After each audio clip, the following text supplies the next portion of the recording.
In January 2025, Norway made the biggest single land deal in Mayfair's recorded history. Not a property developer, not a tech billionaire, not a Gulf state sovereign wealth fund.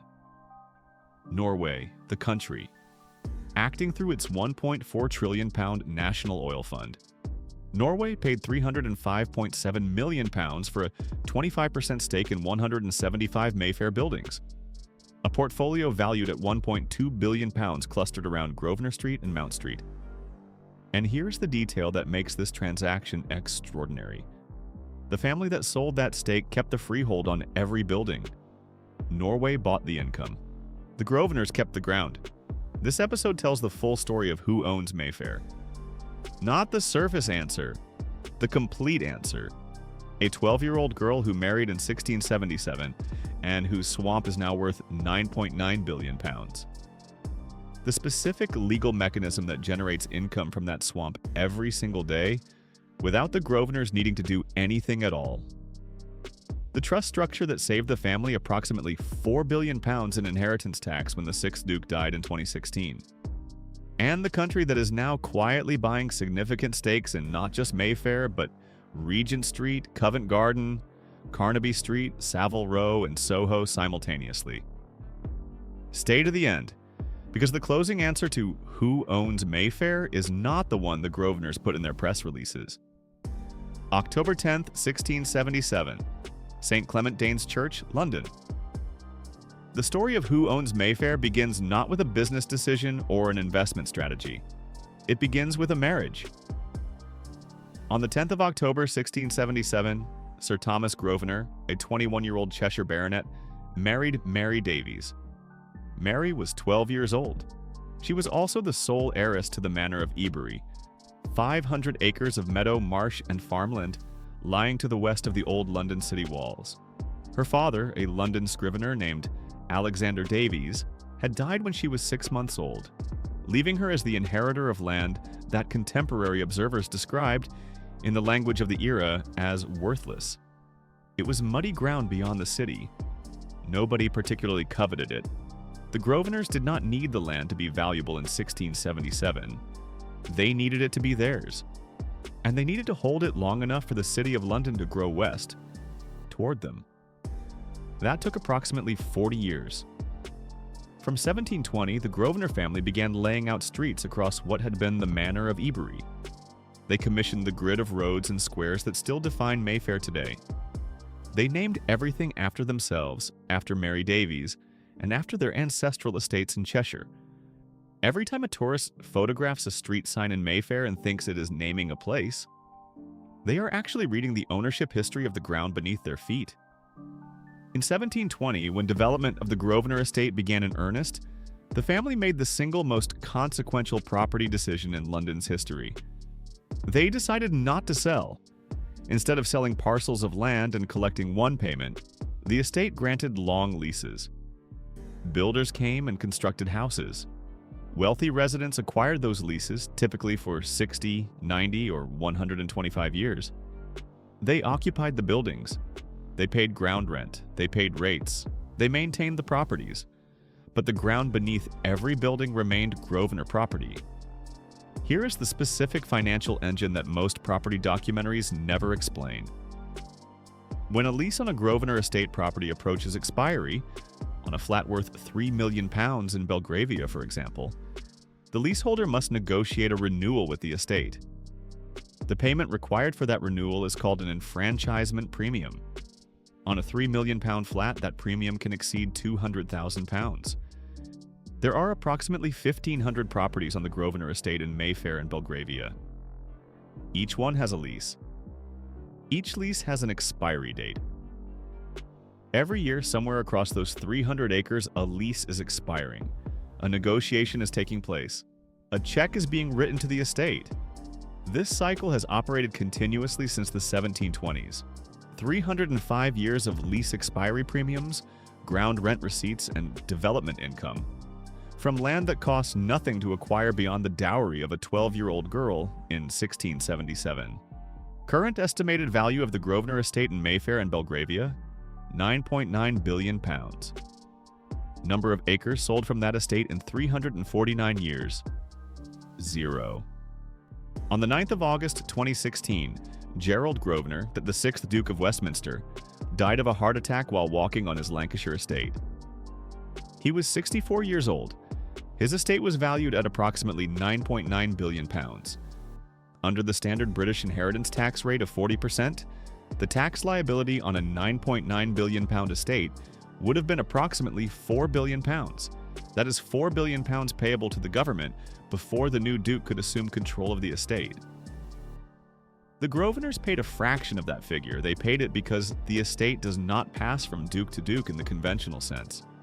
It is held in a series of UK resident discretionary trusts, legal structures that were established by previous generations specifically to ensure the estate passes intact across generations without triggering the full inheritance tax liability that would apply to personally owned wealth. Discretionary trusts in Britain are subject to a 10-year anniversary charge, a periodic inheritance tax of approximately 6% of the fund's value every 10 years, rather than the 40% single charge that applies on death. For an estate worth £9.9 billion, the difference between those two rates across a generation is measured in billions of pounds. The Grosvenors' own website states that the trusts pay applicable UK taxes. That statement is technically accurate. It is also an extraordinarily careful piece of language. The mechanism is not illegal. It is available, like in principle, i.e. to any family wealthy enough to have established the structure far enough in advance. In practice, it is available to almost no one else, because you need to be thinking about the inheritance tax on a £9 billion estate approximately 50 years before the Duke who holds it is going to die. Hugh Grosvenor, the 7th Duke, 25 years old when he inherited, studied countryside management at Newcastle University.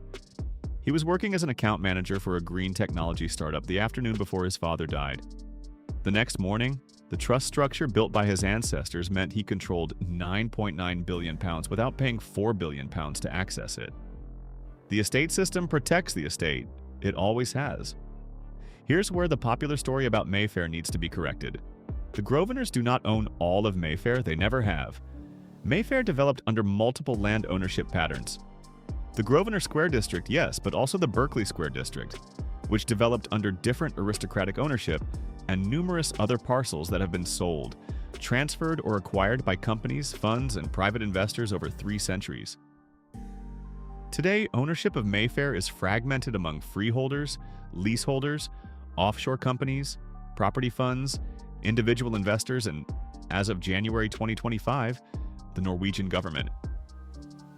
On the 21st of January 2025, Norges Bank Investment Management, the arm of Norway's central bank that manages the country's £1.4 trillion sovereign wealth fund, paid £305.7 million for a 25% stake in a portfolio of 175 Mayfair buildings. The portfolio, valued at £1.2 billion, is concentrated around Grosvenor Street and Mount Street, predominantly offices and retail properties, with a 97% occupancy rate at the time of the transaction. The Grosvenors retained the remaining 75%. And, that's crucially, they retained the freehold on every building. Norway owns part of the leaseholds. The Grosvenors kept the land. The sale was the largest single transaction Grosvenor has made to outside investors in its 349-year history. But it was not Norway's only purchase on London's most famous streets. Norway's sovereign wealth fund also owns a 25% stake in Regent Street, majority controlled by the Crown Estate. It owns a 23.5% stake in Shaftesbury Capital, which owns significant portions of Covent Garden, Carnaby Street, Soho, and Chinatown. And in late 2024, it increased its ownership of the Pollen Estate, which includes most of Savile Row, to 68%. Norway is not buying London properties. Norway is buying London streets.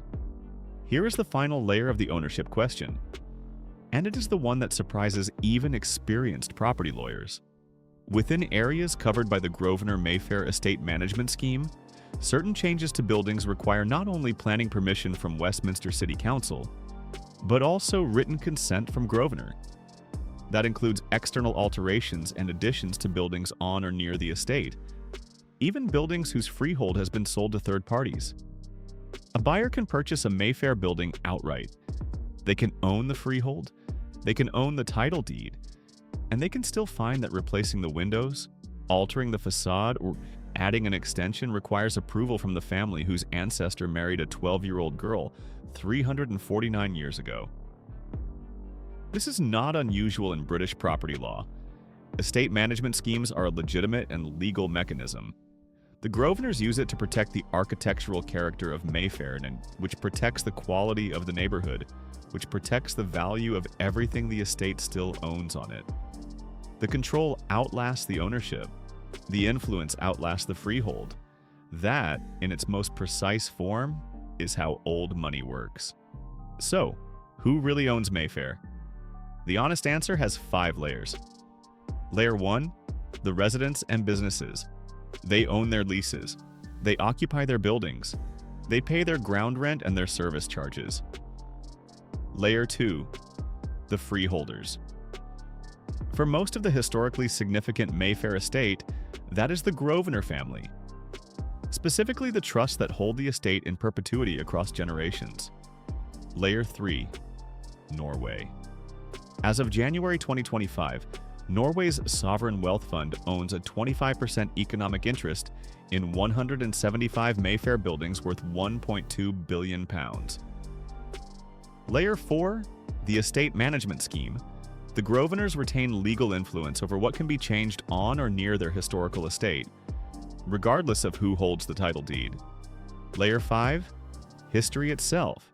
The street grid, the square proportions, the building heights, the conservation area designations.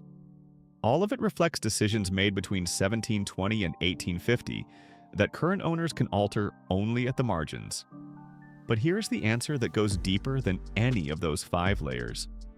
When Norway paid £306 million for a quarter stake in 175 Mayfair buildings in January 2025, it was buying income from leases on land it does not own. When the 7th Duke of Westminster inherited £9.9 billion of estate at 25 years old, he was receiving the accumulated value of 349 years of never selling the freehold.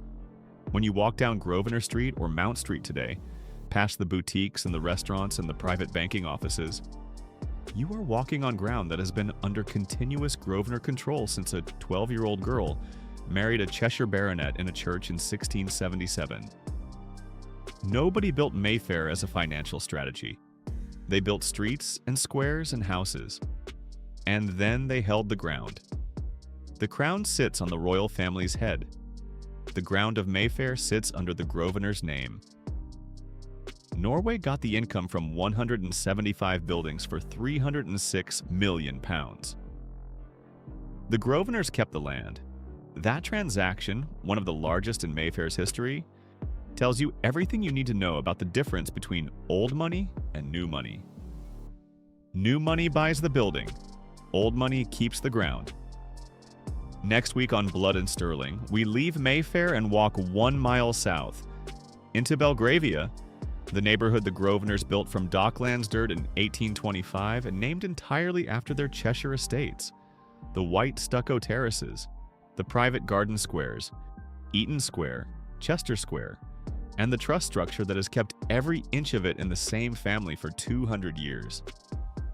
Subscribe. New episode every week.